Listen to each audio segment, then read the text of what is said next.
నిన్న ఆర్జీని విచారించారుగా. ఎవరి లబ్ధికి మీ వ్యూహం?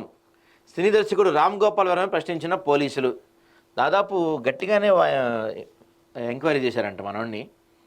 ఎవరికి ప్రయోజనం చేకూర్చాలని వ్యూహం సినిమా తీశారు. ప్రతిపక్ష నాయకుల చిత్రాలు మార్ఫింగ్ చేసి కించపరిచినందుకు మీకేం లాభం చేకూరింది? వాటిని ఎక్స్లో అప్లోడ్ చేశారా? దీని వెనుక ఎవరున్నారని ఆర్జీవీని ఒంగోలు సీఐ శ్రీకాంత్ బాబు ప్రశ్నించారంట. మొత్తం 9 గంటల పాటు సాగిన విచారణలో 40కి పైగా ప్రశ్నలు వచ్చాయి. అందులో ఎవరు పోస్ట్ చేశారో మాత్రం తెలియదని చెప్పారంట వర్మ. మిగిలిన ప్రశ్నలకు సమాధానం ఇవ్వకుండా విచారణకు సహకరించలేదని తెలిసింది. సహజంగానే ఆర్జీవీకి బలుపు. మన రిపోర్టర్లు అడిగితేనే ఏదో వంకర సమాధానం చెప్తాడు, అసలు సమాధానం చెప్పడు. అదే బలుపు ఏడు కూడా చూపించాడు పోలీసుల దగ్గర కూడా. గతేడాది వ్యూహం సినిమా ప్రచార సమయంలో టీడీపీ అధినేత చంద్రబాబు, ప్రధాన కార్యదర్శి లోకేష్, జనసేన అధ్యక్షుడు పవన్ కళ్యాణ్ ఫోటోలను మార్ఫింగ్ చేసి వారి వ్యక్తిత్వాలను కించపరిచేలా ఎక్స్లో రామ్ గోపాల్ వర్మ పోస్టులు పెట్టారు. ఈ నేపథ్యంలో వర్మ ఒంగోలు గ్రామీణ సీఐ కార్యాలయానికి విచారణకు వచ్చారు. మధ్యాహ్నం నుంచి రాత్రి 9 గంటల వరకు విచారణ సాగింది. వర్మ సహకరించకపోవడంతో ఎక్స్లో పోస్టులు అప్లోడ్ చేయడానికి కీలక ఆధారమైన సెల్ ఫోన్ స్వాధీనం చేయాలని పోలీసులు కోరారంట.